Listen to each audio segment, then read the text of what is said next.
So let's start with the running back position.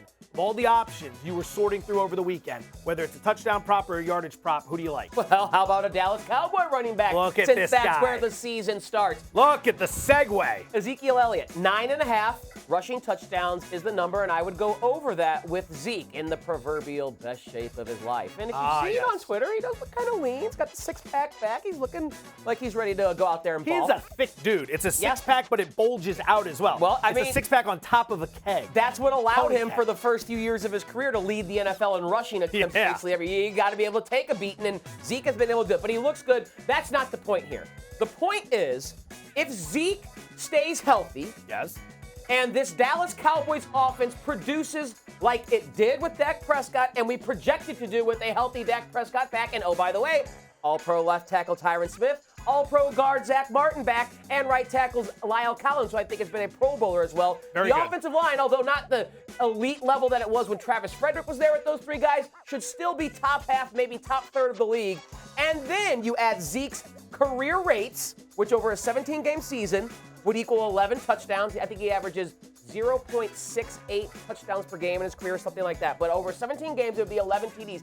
And this fact, Dak Prescott was one of the best TD vultures at the quarterback position in all of the NFL over the last 5 years. Over his first 5 years of his NFL career, he averaged 24, he scored 24 rushing touchdowns, 6 each his first 3 years. Now, I have to imagine Dak is going to be a little less aggressive with his legs this season than he has been in the past, especially in the red zone. And Zeke, more so than Tony Pollard, is the goal line short yardage back for this team. So if they're going to score a lot of touchdowns, Dak Prescott's going to be healthy, then I think a lot of that TD equity is going to reside in Ezekiel Elliott. I think he has a double-digit touchdown season. That's all we need, 10, to cash this ticket. I think 9.5 is a little low based on what I laid out there. I like where you're at. It always comes down with Elliott. Is he focused? Is he in shape? And if is he ready to go? And if he is, you're going to get a good effort from him this season. I like where you're at. I am going to go with Damien Harris, New England Patriots running back, under 850.5 rushing yards.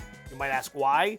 It's the New England Patriots. Do I really need to say more? Anyone who's played fantasy knows that it's the hardest backfield to handicap year in and year out. Case in point, I want you to look at the last 10 years of New England running back production. The leading rusher for the New England Patriots over the last 10 years has averaged 840 rushing yards per year. They're not even averaging 1,000 yards as a rusher. And in those 10 years, they've only had 5 instances where their leading rusher has eclipsed this total, which is 850 yards. There are a lot of years where their leading rushers had 760 yards, one year where it was less than 600 yards, I believe. They don't like to use a primary back. We've seen it with Corey Dillon in the past, LeGarrette Blount a few years ago, but it's not the norm. It's the outlier. Remember something. Sony Michel is still on this team. He was a first-round pick in 2018. Led the team in rushing in 2018. Led the team in rushing in 2019.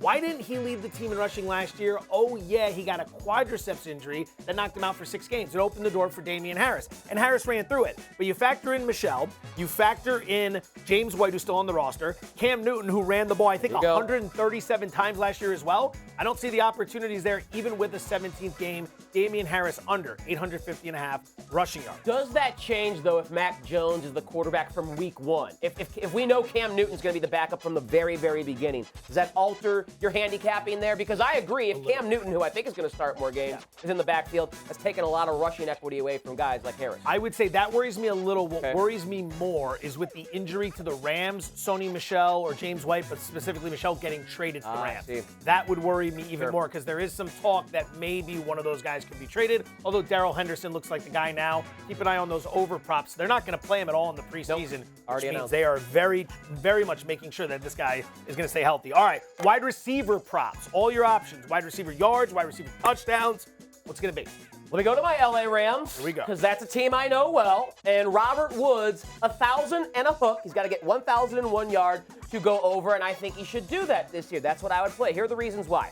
In his Rams career, with Jared Goff as the QB, he's averaged 69 receiving yards per game over 17 games. That's 1,173 yards. So very healthy. 172.5 yard cushion there. Okay. He has averaged 1,017.5 yards in his 4 years in LA. Now, the biggest reason why I think he's the better bet than someone like Cooper Kupp is because Woods has not missed a game due to injury since 2017. Very healthy. He is also the wide receiver that Sean McVay puts on the field more than any other wide receiver. Last yeyear, he played 90+% of the offensive snaps in 10 of 16 games. 63% of the games, he played 90+% of the offensive snaps. That is He's good the most news. well-rounded wide receiver of the bunch, who Sean McVay wants on the field the most because he can run routes deep, intermediate, and short. He can block, and he can take jet sweeps and handoffs. So he will be on the field, I trust, more than Cooper Kupp, Deshaun Jackson, and rookie Tutu Atwell. And then finally, the quarterback upgrade. Yes, Matt sir. Stafford in for Jared Goff. Oh, their bell cow running back just got hurt for the year, Cam Akers, so maybe more passing equity moves to Stafford and those wide receivers. So based on all of those factors, I think Woods is the smart bet to go over 1,000 yards for the Rams this season if Matthew Stafford pulls the Let's trigger. hope Stafford likes him, but I like where you're at with that. Based on everything we've seen historically, the upgraded quarterback specifically, that's a great wager. I am going to look at Keenan Allen from the Los Angeles Chargers. We'll keep it in the City of Angels, over 1,050.5 receiving yards. This is a great buy low spot for Allen, who had 992 receiving yards last year. That was after 3 straight seasons of 1,190 yards or more, right? So he goes 3 straight years, 1,190 or more, boom, boom, boom. Then all of a sudden drops to 992. What happened? Oh, a rookie quarterback. A rookie quarterback who was good, but remember, it takes some time. And one thing you notice with Allen, his yards per reception drop. That'll happen with a rookie quarterback. Less likely to throw the ball down the field on a more consistent basis. Well, Herbert now has 15 starts under his belt. He's coming into this season with that experience, and he's worked with Keenan Allen for an entire year. So we're talking about lowering this number all the way to 10, 50, and a hook. And by the way, adding a 17th game, I think he goes over. This is a good bounce back spot. Find the guys who for some reason last year either had a really great year or a really bad year. Find a good reason for why that won't happen again, and then boom, bet the other way the following year. Very bullish on Keenan Allen. I think one of the perennially underrated wide receivers in the NFL when it comes to his just natural ability. Thanks for watching ESPN on YouTube. For live streaming, sports, and premium content, subscribe to ESPN+.